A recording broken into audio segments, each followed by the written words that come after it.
بسم اللہ الرحمن الرحیم لقد جاءكم رسول من أنفسكم عزيز عليه ما عنتم حريص عليكم بالمؤمنين رؤوف رحيم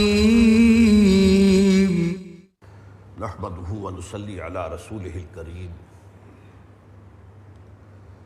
اما بعد فاعوذ بالله من الشيطان الرجيم بسم الله الرحمن الرحيم والعصر ان الانسان لفي خسر الا الذين امنوا وعملوا الصالحات وتواصوا بالحق وتواصوا بالصبر. وقال تبارك وتعالى كما ورد في سورة الحجرات قالت الأعراب آمنا قل لم تؤمنوا ولكن قولوا أسلمنا ولما يدخل الإيمان في قلوبكم وإن تطيعوا الله ورسوله لا يلدكم من أعمالكم شيئا إن الله غفور رحيم. صدق الله العظيم. رب اشرح لي صدري ويسر لي أمري واحلل عقدة من لساني يفقهوا قولي. اللهم ربنا ألهمنا رشدنا واعصمنا من شرور أنفسنا. اللهم أرنا الحق حقا وارزقنا اتباعه وأرنا الباطل باطلا وارزقنا اجتنابه. اللهم اجعلنا من عبادك المسلمين واجعلنا من عبادك المؤمنين واجعلنا من عبادك المحسنين آمین یا رب العالمین. حدیث جبرائیل کے ضمن میں پچھلی مرتبہ میں آپ کے سامنے اقرار باللسان، تصدیق بالقلب اور اعمال صالحہ کے ضمن میں گفتگو کر رہا تھا کہ آیا یہ تینوں چیزیں لازم و ملزوم ہیں یا نہیں. میں نے دو طبقات کا ذکر کیا تھا. ایک کرامیہ جو اب معدوم ہو چکے ہیں، اب ان کا وجود نہیں ہے، اس نام سے موجود نہیں ہے، اگرچہ مسلمانوں کے عوام جہلاء کی اکثریت کے اندر آپ کو وہ بات مل جائے گی، اور وہ یہ ہے کہ صرف قول، صرف اقرار باللسان نجات کے لیے کافی ہے، تصدیق بالقلب بھی ضروری نہیں ہے، اور اعمال کا تو کوئی معاملہ ہے ہی نہیں. چاہے کوہ مالیہ جتنے گناہ بھی ساتھ ہوں اس اقرار باللسان کے، وہ کوئی نقصان نہیں پہنچا سکتے. یہ کرامیہ ہے. اور میں نے آپ کو اس کے ضمن میں بتایا تھا کہ ایک حدیث جو موجود ہے اس سے بظاہر ان کے قول کو تقویت ملتی ہے. یہ حضرت انس سے مروی ہے رضی اللہ تعالی عنہ ان النبی صلی اللہ علیہ وسلم ومعاذ ردیفہ علی الرحل فقال. ایک موقع پر حضور سواری پر تھے اور حضرت معاذ جو ہیں ان کے ساتھ ان کے پیچھے بیٹھے ہوئے تھے، تو حضور نے فرمایا کچھ اور باتوں کے بعد، ما من احد یشہد ان لا الہ الا اللہ وان محمد رسول اللہ صدقا من القلب الا حرم اللہ حرم علیہ النار. دوسری حدیث یہ ہے ان ابی ذر رضی اللہ تعالی عنہ، ما من احد قال لا الہ الا اللہ ثم مات علی ذلک الا دخل الجنہ. قلت وإن زنا وإن سرق قال وإن زنا وإن سرق. قلت وإن زنا وإن سرق قال وإن زنا وإن سرق. قلت وإن زنا وإن سرق قال إن زنا وإن سرق على رغم انف ابی ذر. یہ بخاری کی روایت ہے. اب اگر صرف اس روایت کو لیا جائے تو پھر تو واقعتاً کرامیہ کا موقف جو ہے وہ صحیح ہے، لیکن ظاہر بات ہے کہ ہم صرف ایک حدیث سے پورا استنباط نہیں کر سکتے. باقی احادیث بھی دیکھنی ہوں گی، سینکڑوں دیکھنی ہوں گی جن میں ایمان کے ساتھ عمل صالح کو بھی نجات کے لیے لازم قرار دیا گیا. والعصر ان الانسان لفی خسر الا الذین آمنوا وعملوا الصالحات وتواصوا بالحق وتواصوا بالصبر. اس اعتبار سے صرف اس ایک حدیث کو لے لینا غلط ہے۔ اور اس میں خطرہ کیا ہے؟ اگر اس حدیث سے استدلال کیا جائے تو ایمان بالرسالت بھی ضروری نہیں، کیونکہ یہاں تو یہ ہے کہ ما من احد قال لا الہ الا اللہ، صرف توحید، رسالت کا اقرار بھی نہیں۔ پھر باقی ایمانیات کتابوں پر، رسولوں پر، انبیاء پر تو بالکل سرے سے زیر بحث نہیں آئیں گے۔ اس لیے اس حدیث کو مبنا یا مدار بنانا اپنی گفتگو کا اور نتائج کا وہ غلط ہے۔ البتہ اس کا مفہوم ایک ہے، اور وہ اس دوسری پہلی حدیث سے واضح ہو جاتا ہے، صدقا من القلب اور شہادت دونوں چیزوں کی، یشہد ان لا الہ الا اللہ وان محمد رسول اللہ، صدقا من القلب، دل کی صداقت اور گہرائی کے ساتھ اگر وہ گواہی دے کہ اللہ کے سوا کوئی معبود نہیں اور محمد اللہ کے رسول ہیں صلی اللہ علیہ وسلم، تو اس پر اللہ تعالیٰ آگ کو حرام کر دے گا۔ اب صدقا من القلب میں قیامت مضمر ہے، جب دل سے بات کرے گا تو عمل بھی تو اس کے مطابق کرے گا۔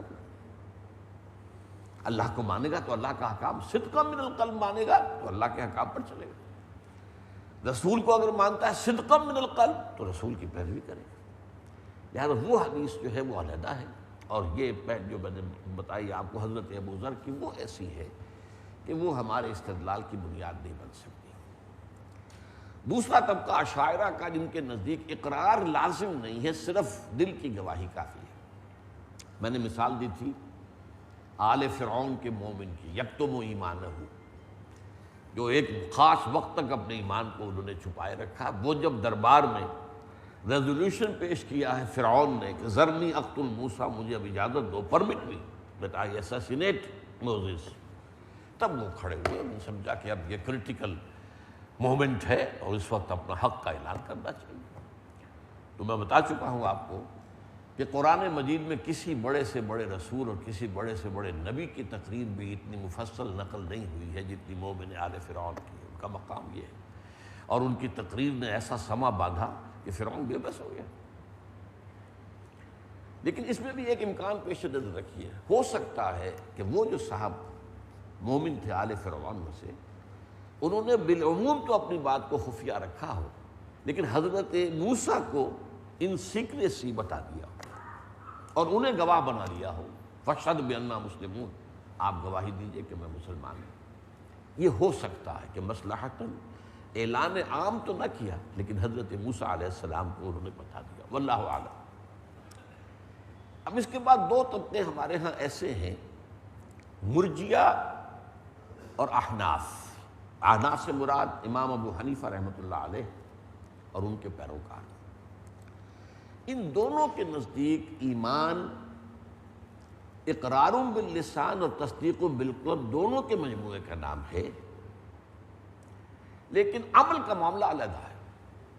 علیحدہ کہہ رہا ہوں، ابھی صرف نوٹ کر لیجیے، وہ ایک ڈفرینٹ کیٹیگری ہے، اس کا تعلق ایمان سے نہیں ہے۔ اب اس میں پھر مرجیہ کہتے ہیں کہ عمل کا نجات سے سرے سے تعلق نہیں، گویا کہ کرامیہ کے پاس پہنچ گئے ہو، بلکہ صرف تصدیق اور جو اقرار موجود ہو۔ میں پھر عرض کروں گا کہ چاہے اس نام سے آج ہمارے ہاں کوئی فرقہ موجود نہیں ہے، کوئی مسلک نہیں ہے کہ جو اس کا اعلان کرتا ہو، لیکن اگر آپ امت کی اکثریت کا تجزیہ کریں گے تو معلوم ہوگا کہ وہ اسی پر عمل کر رہا ہے۔ اعمال اچھے ہو جائے تو اچھی بات ہے، ورنہ اعمال پر دار و مدار نہیں ہے۔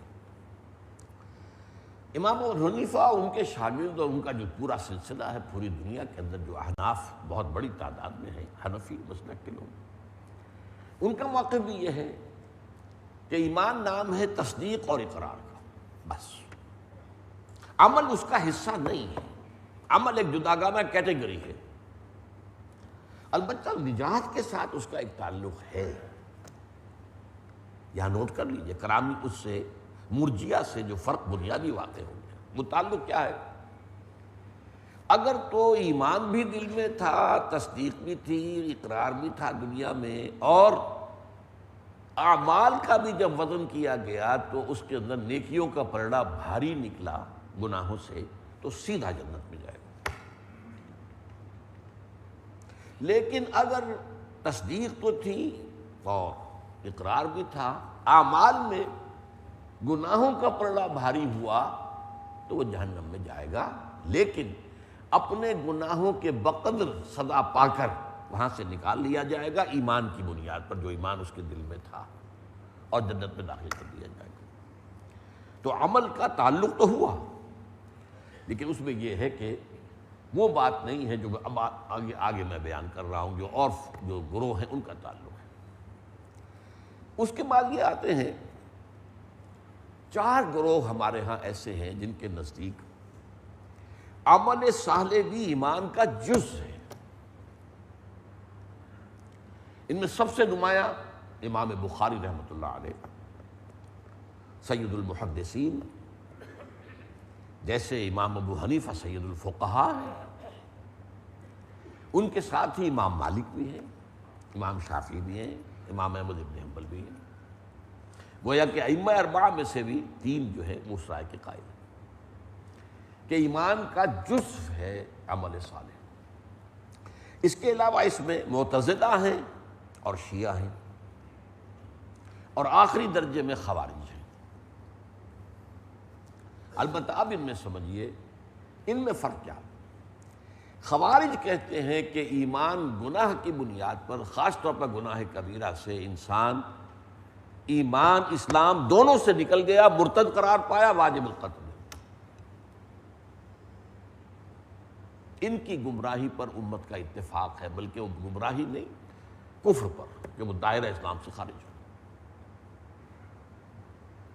معتزلہ اس کے آس پاس ہے کہ گناہ کی بنیاد پر، گناہ کبیرہ خاص طور پر، ایک انسان ایمان سے بھی نکل جاتا ہے، اسلام سے بھی نکل جاتا ہے، لیکن کافر نہیں ہوتا،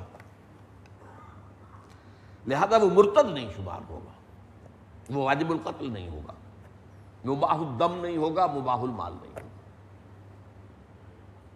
اب اس پہ سوال پیدا ہوتا ہے کہ جب ایمان سے بھی نکل گئے، اسلام سے بھی نکل گئے، تو پھر کہاں ہے وہ؟ اسلام اور کفر کے درمیان تو کوئی نو مینز ایریا نہیں ہے، کوئی بفر زون نہیں ہے، نو گرے ایریا۔ کفر اسلام اس کی تو سرحدیں ملی ہوئی، یا ادھر یا ادھر۔ تو اس اعتبار سے معتزلہ کا موقف جو ہے مبہم بھی ہے، غیر معقول بھی ہے، غیر منطقی بھی ہے۔ البتہ امام المحدثین اور ائمہ ثلاثہ، ان کا جو موقف ہے وہ یہ ہے کہ ایمان اور عمل صالح لازم و ملزوم ہے۔ عمل صالح جو ہے وہ ایمان کا جز ہے، لیکن گناہ سے، گناہ کبیرہ سے کوئی شخص نہ ایمان سے نکلتا ہے نہ اسلام سے نکلتا ہے۔ وقتی طور پر جب کہ وہ گناہ کر رہا ہوتا ہے، ایمان اس کے دل سے نکل کر اس کے اوپر منڈلاتا ہے اور پھر واپس آ جاتا ہے۔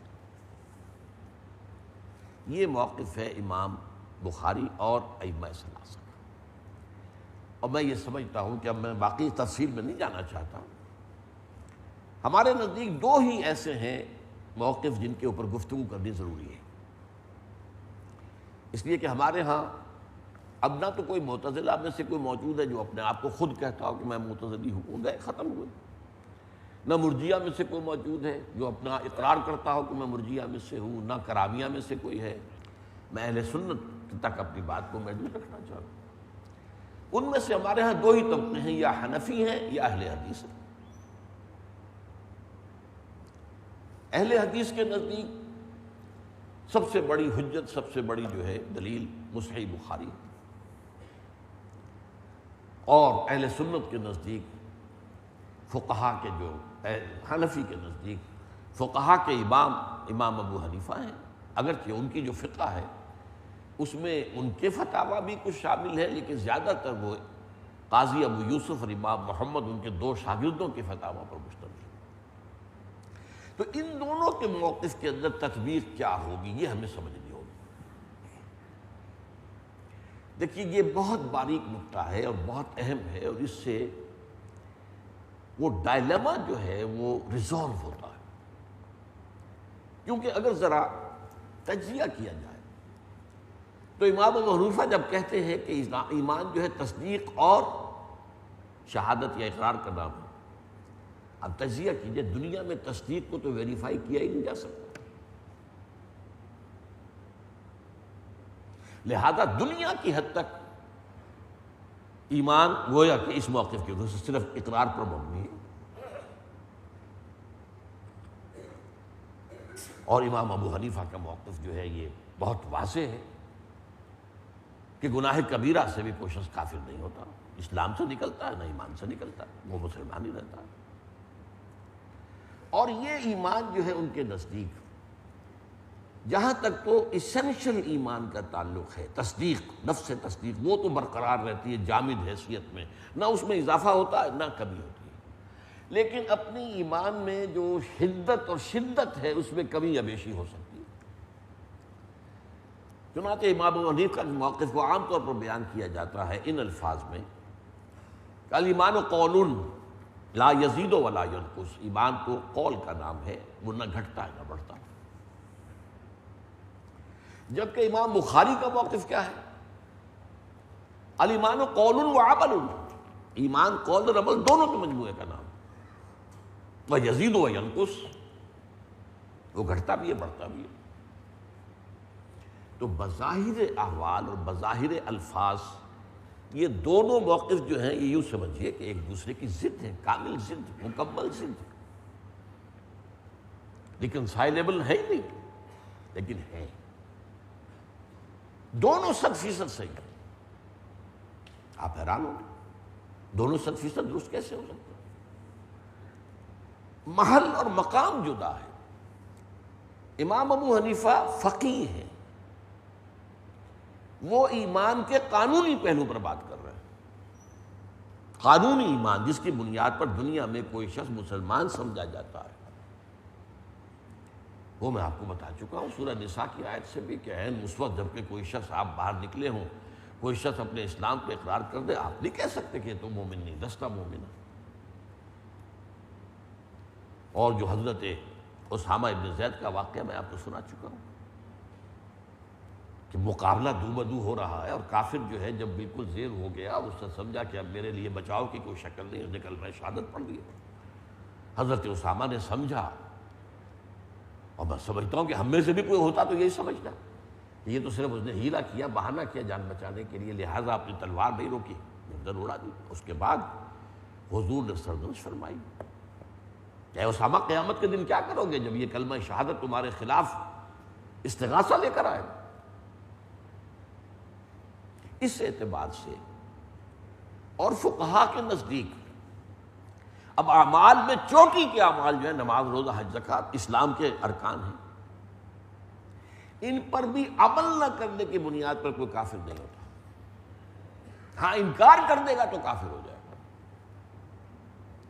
نماز پڑھتا نہیں ہے، اب اس میں پھر مختلف فقہا کا یہ ہے کہ اس کے ساتھ کیا کیا جائے، کوئی تعزیر کی جائے، اسے تکلیف دی جائے، توبہ پر مجبور کیا جائے، اسے قید کیا جائے، اور یہ کہ ایک بعض لوگوں کا خیر کہ اسے مارا بھی جا سکتا ہے، اس لیے کہ ایک حدیث یہ ہے کہ الفرق بین الاسلام والکفر الصلاۃ، کفر اور اسلام کے درمیان جو تفریق ہوتی ہے، جو لائن ہے، حد فاصلے، وہ نماز ہے۔ اس کی بنا پر کچھ حضرات کی رائے یہ ہے کہ قتل بھی کیا جا سکتا، لیکن وہ بھی تعصیراً مرتد سمجھ کے نہیں، جیسے شادی شدہ زانی کو قتل کیا جائے گا رجم کے ذریعے سے، کیونکہ اسے مرتد تو ہم نہیں مانتے۔ چور کا ہاتھ کاٹا جائے گا تعزیر کے اعتبار سے، سزا کے طور پر۔ تو اس اعتبار سے امام ابو حنیفہ کے نزدیک اور فقہ حنفی، فقہائے احناف کے نزدیک جو ہے معاملہ کیا ہوتا ہے کہ الایمان قول، یہ تجزیے کی بات کر رہا ہوں، ورنہ ان کا قول یہ ہے کہ تصدیق و قول، لیکن تصدیق کی دنیا میں ویریفیکیشن ممکن ہی نہیں ہے، تو لہذا قانونی سطح پر تو ظاہر بات ہے کہ صرف قول رہ گیا، عمل کی بنیاد پر تکفیر نہیں ہوگی۔ بعض اعمال ایسے ہیں جیسے کہ کوئی شرک جلی کر رہا، کسی بت کو سجدہ کر رہا ہے، وہ تو تکفیر ہو جائے گی، لیکن عام طور پر اعمال کی بنیاد پر تکفیر نہیں ہوگی۔ گناہ کبیرہ کا مرتکب بھی کافر نہیں ہے، وہ مسلمان ہی رہتا ہے۔ اور یہ اسلام جو ہے یہ ایک جامد حالت میں ہے، نہ گھٹتا ہے نہ بڑھتا ہے۔ اس کا مطلب کیا ہے کہ اس اسلام کی بنیاد پر یا قانونی ایمان کی بنیاد پر جو دنیا میں ایک شخص کو سٹیٹس حاصل ہوتا ہے، ہی از اے مسلم، یہ لیگل سٹیٹس ہے، کانسٹیٹیوشنل سٹیٹس ہے، اس میں نہ اضافہ ہوگا نہ کمی ہوگی۔ نیک اعمال سے اس کا سٹیٹس اونچا نہیں ہوگا، برے اعمال سے اس کا سٹیٹس نیچا نہیں ہوگا، وہ تو ایک ہی سطح پر رہے گا۔ مسلمان ہے تو اس کے سارے حقوق ہیں، اگر فاسق و فاجر ہے تو اس کے حقوق میں کوئی کمی نہیں ہو جائے گی۔ البتہ وہ اپنے فسق و فجور کی سزا اللہ کے ہاں پائے گا، دنیا میں وہ مسلمان سمجھا جائے گا، اور قانونی اور دستوری سطح پر المسلم کفر لکل مسلم، امام ابو حنیفہ کا قول ہے، بہت اونچا اور بہت اہم قول ہے۔ ہر مسلمان دوسرے مسلمان کے برابر ہے، جس کی ایک مثال سادہ ترین جو میں دیا کرتا ہوں، الحمدللہ کہ اس ایشو پر اللہ تعالیٰ نے آج سے 30-35 سال پہلے مجھے انشراح صدر عطا کر دیا تھا، اس پر میں نے مفصل گفتگویں تقریریں کی ہیں،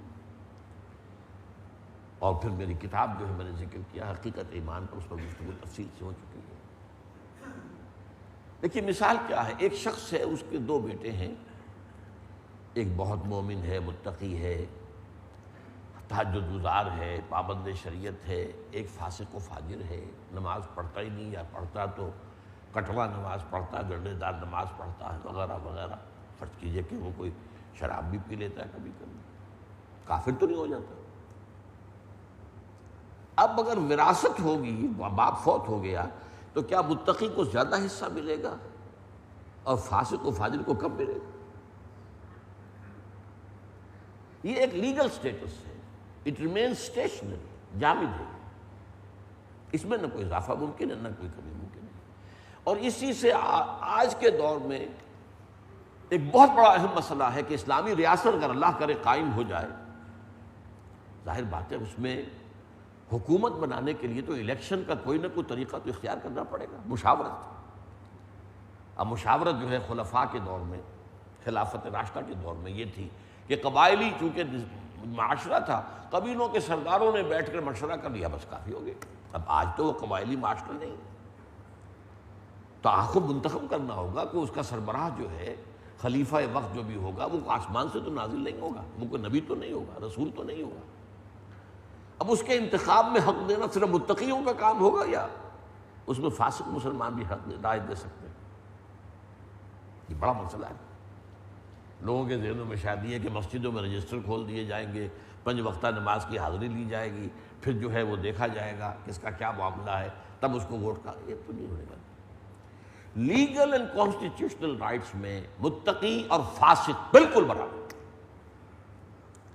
اور ہمارے ہاں فزیولوجی میں ایک رول کہلاتا ہے آل اور نن لا۔ کوئی چیز ہوگی تو پوری ہوگی، نہیں ہوگی تو زیرو ہوگی، کبھی نہیں ہوگی، اس میں کبھی بیشی نہیں ہوگی، ہے تو پوری ہے، نہیں ہے تو بالکل نہیں۔ آل اور نن، یہ لا ہے یہاں۔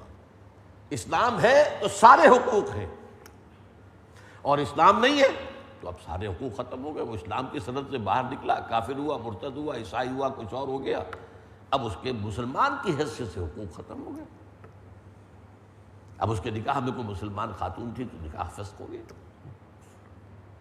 وہ اب مسلمان باپ کی وراثت میں سے حصہ پا ہی نہیں سکتا، کم کا سوال نہیں، زیرو۔ یہ ہے اصل میں اہمیت، اور امام ابو حنیفہ کا موقف اس جگہ پر قائم ہے، جبکہ امام بخاری کا موقف حقیقی ایمان، یقین قلبی والا ایمان اس پر ہے۔ یہ یقینی ایمان جو ہے، اس میں عمل خود بخود اس کے تابع ہو جائے گا، بہت بڑی منطقی بات ہے۔ وہ یقین ہی کیسا ہوا جس کے تابع عمل نہ ہو؟ یقین تو بہت دور کی بات ہے، گمان غالب بھی ہوتا ہے تو آدمی اس عمل کے تابع اس کا عمل اس کے تابع ہو جاتا ہے۔ سب کو معلوم ہے ہر سانپ جو ہے وہ زہریلا نہیں ہوتا، لیکن کیا پتہ یہ کمبخت زہریلا ہو تو آپ بچ جائیں کہ نہیں اس سے؟ چاہے ظاہر بات ہے یقین نہیں کہ زہریلا ہے، بہت سے سانپ ہوتے ہیں زہریلے ہوتے ہیں۔ اب ہمارے ہاں چوہا خور جو ہے سانپ مشہور ہے، وہ چوہوں کو بس تلاش کرتے ہیں، چوہوں کو ہڑپ کرتے ہیں، چوہوں ان کی خوراک ہے، وہ کاٹتے واٹتے نہیں ہیں، انسانوں کو نہیں کاٹتے بھی تو ان میں زہر نہیں ہوتا، لیکن گمان ہے غالب، کیا پتہ، بلکہ تو غالب بھی نہیں، ایک گمان ہے۔ تو اس اعتبار سے یہ انسیپریبل ہے، اسی لیے میں نے سورۃ العصر پڑھی آج. اور قرآن مجید میں جہاں بھی ایمان کا ذکر آیا ہے ساتھ عمل کا ذکر ہے. والتین والزیتون وطور سینین وہذا البلد الامین لقد خلقنا الانسان فی احسن تقویم ثم رددناہ اسفل سافلین الا الذین آمنوا وعملوا الصالحات فلہم اجر غیر ممنون. والعصر ان الانسان لفی خسر الا الذین آمنوا وعملوا الصالحات وتواصوا بالحق وتواصوا بالصبر.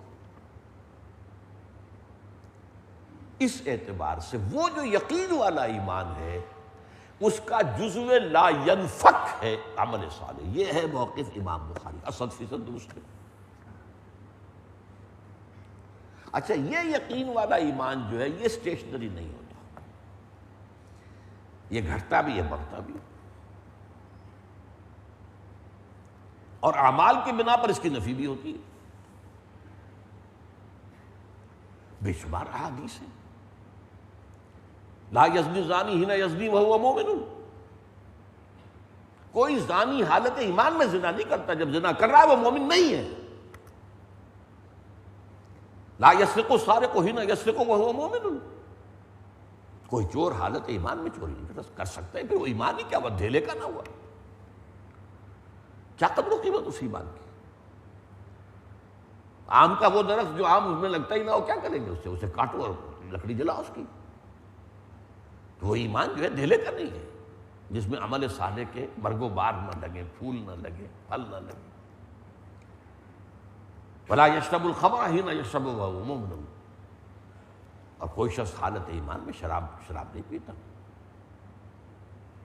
یہ تو وہ بڑے گناہ زنا اور شراب خوری. اب آپ دیکھیے ایک معمولی سی کج خلقی اس پر کتنی نفی کی ہے ایمان کی حضور نے صلی اللہ علیہ وسلم. واللہ لا یؤمن واللہ لا یؤمن واللہ لا یؤمن. 3 مرتبہ قسم کھا کر کہہ رہے ہیں خدا کی قسم وہ شخص مومن نہیں، خدا کی قسم وہ شخص مومن نہیں، خدا کی قسم وہ شخص مومن نہیں. اب آپ اندازہ نہیں کر سکتے صحابہ کانپ گئے ہوں گے. کون ہے وہ بدبخت انسان جس کے بارے میں یہ بات کہی جا رہی ہے؟ قیل من یا رسول اللہ. پوچھا گیا حضور کون؟ نہ پریپیئر فار دی شاک. نہ زنا ہے، نہ یہاں پر چوری ہے، نہ شراب نوشی ہے، بلکہ کیا ہے؟ الذی لا یامن جارہ بوائقہ. وہ شخص کے جس کی ایذا رسانی سے اس کا پڑوسی چین میں نہیں ہے. بد اخلاق شخص ہے، پڑوسی اس سے تنگ ہے، بیزار ہے، ڈرتے بھی، گنڈا ہے، اس سے انسان ڈرتا ہے، بچ کر رہتا ہے. وہ شخص مومن نہیں ہے، ہرگز مومن نہیں ہے، ہرگز مومن نہیں ہے. اب ہمارے فقہا جب اس کا ترجمہ کریں گے اس حدیث کا تو لفظ ایڈ کر دیں گے خدا کی قسم اس شخص کا ایمان کامل نہیں ہے، خدا کی قسم اس شخص کا ایمان کامل نہیں ہے. کیونکہ ایمان کی نفی جو ہے امام ابو حنیفہ کے موقف کی نفی ہو جاتی ہے. لیکن آپ سوچئے اس حدیث میں جو زور ہے اس کا تو دھیلا ہو گیا جب آپ نے کہا کہ ایمان کامل کی نفی ہے. یہ تو بھائی ایمان کامل تو کسی کو نصیب ہوتا ہے، کس کو نصیب ہوتا ہے. لہٰذا وہ جو آدمی کانپ جاتا ہے اس حدیث کو سن کر، لرز اٹھتا ہے، جو اس کا اصل مقصد ہے وہ تو ختم ہو جائے گا. لہذا اسے اس کی حالت پر برقرار رکھو. مومن نہیں ہے لیکن یہ نہیں ہے کہ وہ کافر ہو گیا، وہ مرتد ہو گیا، وہ واجب القتل ہو گیا. یہ اصل میں معاملہ جو ہے یہ تو خوارج کا ہے، ہمارا تو نہیں ہے. یا معتزلہ کا ہے کہ وہ ایمان اسلام دونوں سے نکل گیا. یہ ایمان جیسا میں نے آپ کو بتایا اس کی نفی ہو جاتی ہے اعمال کی بنیاد پر، اور اس کے اندر کمی بیشی ہوتی رہتی ہے. اب میں آپ کو 2 آیتیں سنا رہا ہوں، 3 آیتیں. سورہ احزاب کا نقشہ میں آپ کے سامنے کھینچ دوں. بہت بڑا کریٹیکل مومنٹ تھا. 12,000 کا لشکر مدینہ کو گھیرے پڑا تھا 3 طرف سے. چوتھی طرف حرات تھے، وہ اگر جو آپ وہاں گئے ہیں دیکھا ہوگا، وہ سیاہ چٹانیں جو ہوتی ہیں پھسلواں، ان پر نہ گھوڑا چل سکتا تھا نہ اونٹ. تو ادھر سے تو گویا کہ حفاظت تھی، لیکن 3 طرف جو تھے ان میں لشکر پڑا ہوا، اور کئی دن کا فاقہ کھانے کو کچھ نہیں ہے. تو یوں سمجھیے کہ ایمان کی آخری درجے میں مسلمانوں کی آزمائش ہو گئی۔ نتیجہ کیا نکلا؟ منافقین کا نفاق ان کی زبانوں پر آ گیا، دلوں سے نکل کر زبانوں پر۔ کیا کہا انہوں نے؟ قرآن میں آیا ہے سورہ احزاب میں، ما وعدنا اللہ ورسولہ الا غرورا، ہمیں تو اللہ اور اس کے رسول نے جھوٹے سبز باغ دکھا کر جھوٹے وعدے کر کے مروا دیا۔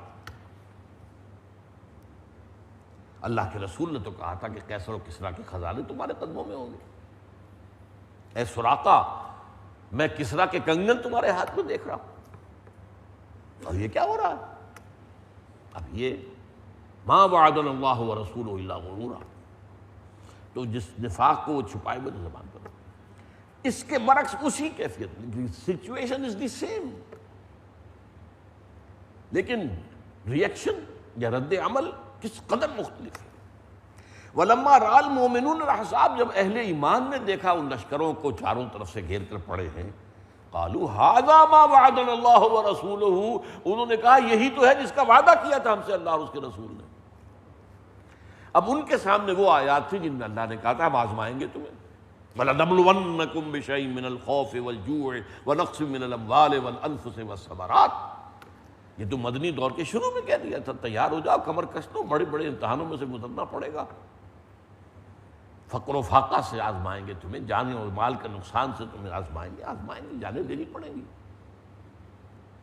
وَلَنَبْلُوَنَّكُمْ لازماً آزمائیں گے، بِشَيْءٍ مِّنَ الْخَوْفِ وَالْجُوعِ وَنَقْصٍ مِّنَ الْأَمْوَالِ وَالْأَنفُسِ وَالثَّمَرَاتِ وَبَشِّرِ الصَّابِرِينَ، اور اے نبی بشارت دے دیجئے صبر کرنے والوں۔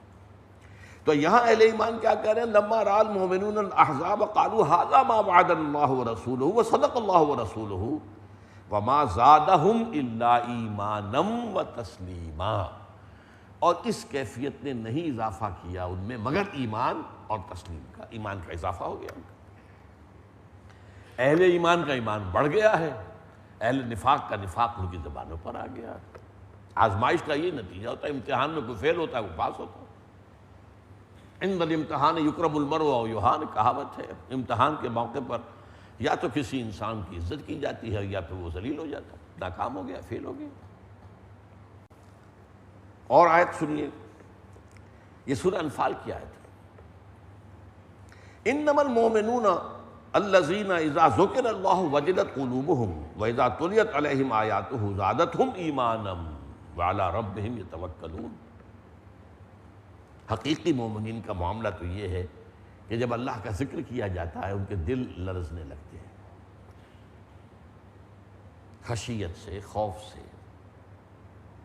اس کے سامنے کھڑے ہونا ہے، جواب دہی کرنا ہے، اس کا تصور کرتے جو ہے انسان کے رونگٹے کھڑے ہوتے ہیں۔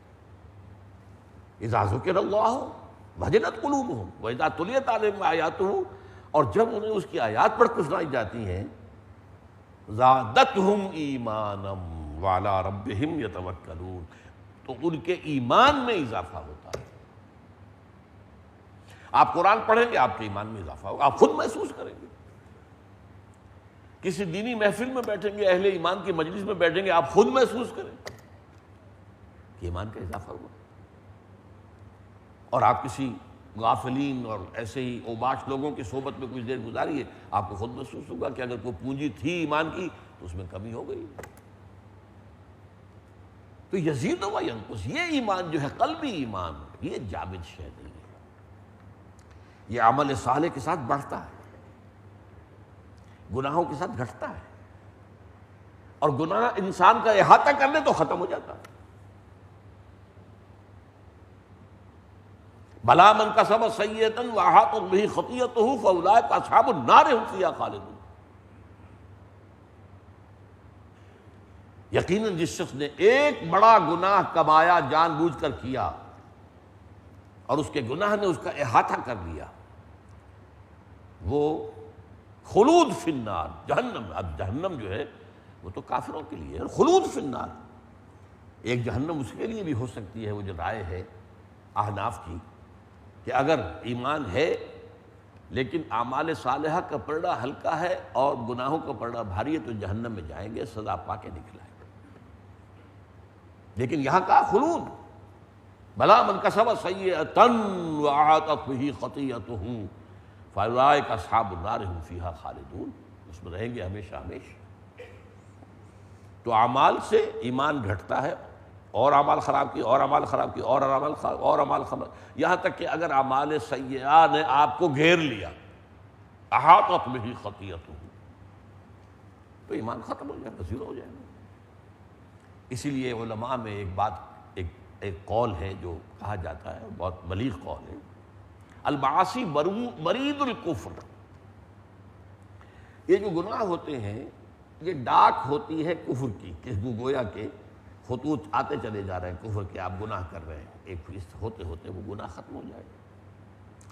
اور آیت سنیے، یہ سورہ توبہ کی آیت ہے، یہاں منافقین کا نقشہ کھینچا گیا، حضور کی محفل میں ہوتے تھے، وَإِذَا مَا أُنزِلَتْ سُورَةٌ فَمِنْهُمْ مَنْ يَقُولُ أَيُّكُمْ زَادَتْهُ هَٰذِهِ ایمانا، جب کوئی صورت نازل ہوتی ہے، نئی صورت نازل ہوئی، اب وہ استہزاء کے طور پر ایک دوسرے کے کہتے ہیں بھائی تم میں سے کس کا ایمان بڑھ گیا، استہزائیہ، کیونکہ ان کے ایمان میں تو اضافہ ہونے کا سوال ہی نہیں، وہاں ایمان ہے ہی نہیں، اضافہ کس چیز میں ہوگا۔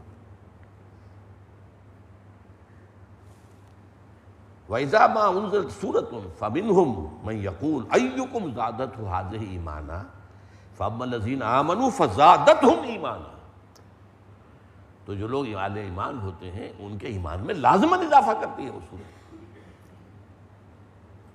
جو وحی بھی آتی ہے، جو نئی صورت آئی ہے، جو قرآن کی آیات اتری ہیں، هُوَ الَّذِي يُنَزِّلُ عَلَىٰ عَبْدِهِ آیَاتٍ بَيِّنَاتٍ لِيُخْرِجَكُم مِّنَ الظُّلُمَاتِ إِلَى النُّورِ، اللہ وہ ہے جس نے اپنے بندے پر صلی اللہ علیہ وسلم جو نازل فرما رہا ہے اپنی آیات بینات، تاکہ ان کے ذریعے سے تمہیں اندھیروں سے نکال کر روشنی مل جائے۔ تو یہ اصل میں تطبیق جو ہے یہ بہت ضروری ہے، اور اس کا ہمیں فائدہ کیا ہوتا ہے کہ وہ جو احادیث ہیں جن میں انذار کا پہلو ہے، اب مثال کے طور پر حدیث ہے عبداللہ ابن مسعود سے رضی اللہ تعالیٰ عنہ کہ جب کسی کی وہ اللہ تعالیٰ کسی رسول کو بھیجتا رہا ہے تو اس کے کچھ نہ کچھ حواری ہوتے تھے یا اصحاب ہوتے تھے، ما بعث اللہ من نبی قبلی فی قومہ الا کانوا لہ اصحابا وحواریون، وہ اصحاب اور حواری کیا کرتے تھے، یاخذون بسنتہ ویقتدون بامرہ، اپنے رسول کی سنت کو پکڑ لیتے تھے اور اس کے حکم پر چلتے تھے۔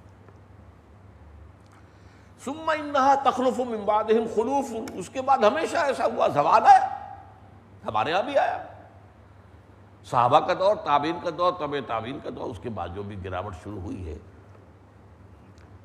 تو اس کے بعد ایسے ناخلف پیدا ہوتے رہے ہر امت میں یقولون ما لا یفعلون ویفعلون ما لا یؤمرون، ان کی کیا کیفیت ہے کہ جو کہتے ہیں وہ کرتے نہیں، اور کرتے وہ ہیں جس کا حکم ہی نہیں ہوا، بدعات، رسومات، تیجے ہو رہے ہیں، 10ویں ہو رہے ہیں، 20ویں ہو رہے ہیں، 40ویں ہو رہے ہیں، برسیاں ہو رہے ہیں، بھائی کس نے بتایا تمہیں؟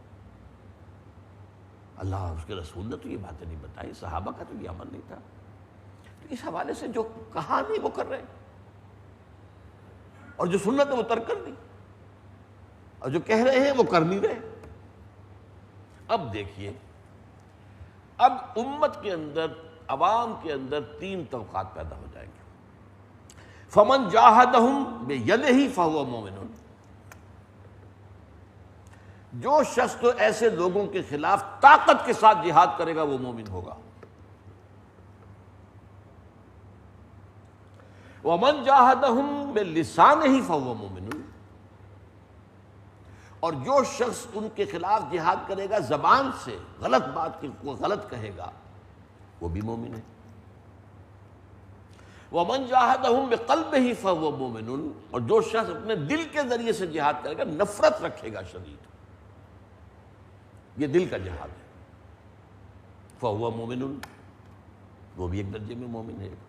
وَلَيْسَ وَرَاءَ ذَلِكَ مِنَ الْإِيمَانِ حَبَّةُ خَرْدَلٍ، اس کے بعد اگر نفرت بھی ختم ہو گئی تو پھر ایمان رائی کے دانے کے برابر بھی نہیں. یہ نفی مطلق ہو رہی ہے انسان کے طرز عمل کی وجہ سے. ایمان اگر ہوگا تو کم سے کم بہت مجبور ہیں، کیا کریں، حالات خراب ہیں، زبانوں پر تالے پڑے ہوئے ہیں، حق بات کہنے سے زبانیں کھینچ لی جاتی ہیں، خاموش ہے، دل میں نفرت ہے، تب مومن تو ہے. اس سے آگے یہ ہے کہ زبان کھولو، کہو تو صحیح، تکلیف آتی ہے تو آئے. وَلَنَبْلُوَنَّكُمْ بِشَيْءٍ مِّنَ الْخَوْفِ وَالْجُوعِ وَنَقْصٍ مِّنَ الْأَمْوَالِ وَالْأَنفُسِ وَالثَّمَرَاتِ. یہ کاہے کے لیے؟ یہ شاعری ہے، یہ اللہ کا کلام ہے. اور اس سے بھی آگے بڑھو، طاقت بناؤ، قوت بناؤ اور ٹکرا جاؤ ان سے. یہ صورتحال جو ہے اگر نہیں کرتے، پہلا درجہ، دوسرا درجہ، تیسرے درجے میں سے بھی گئے تو وَلَيْسَ وَرَاءَ ذَلِكَ مِنَ الْإِيمَانِ حَبَّةُ خَرْدَلٍ، تو اس کے بعد تو ایمان رائی کے دانے کے برابر بھی نہیں. تو یہ اصل میں ایمان حقیقی، ایمان قلبی، یہ اس کا معاملہ ہے. الایمان قول وعمل. میں نے آپ کو بتایا یہ محدثین کرام کا موقف یہ ہے، اور سید المحدثین امام بخاری. لیکن ہماری 3 فقہوں کے اماموں کا بھی یہی مسلک ہے، امام مالک کا بھی، امام شافعی کا بھی، امام احمد بن حنبل کا بھی. ہاں امام ابو حنیفہ کا مسلک ذرا مختلف ہے، لیکن وہ بھی مرجئہ کے اس پر نہیں ہے کہ عمل سے کوئی تعلق ہی نہیں. عمل ایک علیحدہ کیٹیگری ہے، اور وہ میرے نزدیک 100% درست کہہ رہے ہیں، قانونی ایمان کی بنیاد ہے. کسی شخص کا مسلمان سمجھا جانا جو ہے اس کا تعلق جو ہے وہ اس کے اقرار پر ہے، اور تصدیق بھی لیکن اگرچہ تصدیق کی ہم ویریفیکیشن نہیں کر سکتے. یہ نظری طور پر یہی ہے، تصدیق و قول، لیکن عمل اس کا جز نہیں ہے. یہ اصل میں جیسا کہ میں نے عرض کیا کہ ایک بہت مشکل جو مسئلہ ہے، اور ہمارے ہاں جس پر بڑے مباحث ہیں اور بڑے، اب ظاہر بات ہے آپ کو معلوم ہے یہ 2 مسلک ہیں، حنفی مسلک اور اہل حدیث مسلک. دونوں کی اہمیت ہے اپنی جگہ پر. تو ان کے مابین تطبیق پیدا کر، یہ اصل ہوتا ہے معاملہ. ایک یہ کہ ایک آدمی ایک ہی وہ کسی ایک کنویں کا مینڈک ہے، بس اس سے ادھر ادھر کچھ دیکھنے کو تیاری نہیں ہے. ایک یہ ہے کہ آدمی مطالعہ کرے، سوچے، غور کرے دوسرے مسالک، ان کا موقف کیا ہے، وہ موقف کس بنیاد پر قائم ہے، ان کا استدلال کیا ہے، ان کے دلائل کو بھی سمجھے. کم سے کم علماء کو تو یہ کام کرنا چاہیے، عوام تو نہیں کر سکتے. عوام کو 2 وقت کی روٹی جو ہے وہ اسی مصیبت لانے پڑے ہوئے. وہ تو امام شاہ ولی اللہ دہلوی رحمۃ اللہ علیہ جو ہے ان کا جو کہنا ہے کہ جس معاشرے میں تقسیم دولت کا نظام غلط ہوتا ہے، یہ غلط تقسیم دولت کے نتیجے میں 2 طبقے پیدا ہو جاتے ہیں، ہیوز اور ہیو ناٹس. آج کی اصطلاح میں کہہ رہا ہوں، ایک طرف ارتقاء سے دولت ہو جائے گا، دولت کے انبار لگ جائیں گے. ایک طرف دولت کے انبار ہیں اور ایک طرف فقر ہے، جھگیاں ہیں. بارش آئی تو ان کی قیامت، سردی گرمی آئی تو قیامت. یہ دونوں موجود ہیں. اب نتیجہ کیا نکلتا ہے؟ یہ 2 دھاری تلوار ہے. جدھر پیسے کا ارتکاز ہو گیا وہاں عیاشی ہوگی، بدماشی ہوگی، عللے تللے ہوں گے، دولت کا اظہار ہوگا، نمود و نمائش ہوگی. تو شیطان کے چیلے اس اعتبار سے بن گئے. اور جہاں فقر اور فاقہ ہے وہ ویسے ہی حیوانوں کی سطح پر آ جائیں گے، لدو اونٹ، بار برداری کے جانور. اب ان سے آپ کیا توقع کر سکتے ہیں کہ وہ اللہ سے لو لگائیں؟ دنیا نے تیری یاد سے بیگانہ کر دیا، تجھ سے بھی دل فریب ہے غم روزگار کی. یہ جو ہے پیٹ بھرنا ہی ممکن، بھرنا کیا آدھا بھی ممکن نہیں ہوتا. اسی لیے حدیث میں آیا کاد الفقر ان یکون کفرا، یہ فقر جو ہے یہ انسان کو کفر تک لے جاتا ہے. اس اعتبار سے یہ جو ہے مسلکوں کے مابین جمع کرنا، ان کی تطبیق باہم پیدا کرنا، یہ ایک بہت بڑا کام ہے کرنے کا، جو بہت اہم ہے، تاکہ وہ فرقے واریت جو ہے اور اس کے اندر جو شدت ہے اور اس کے اندر پھر اس کے نتیجے میں جو تلخی ہے وہ ختم ہو جائے. اللہ تعالی ہمیں اس کی توفیق عطا فرمائے. اقول قولی ھذا واستغفر اللہ لی ولکم ولسائر المسلمین والمسلمات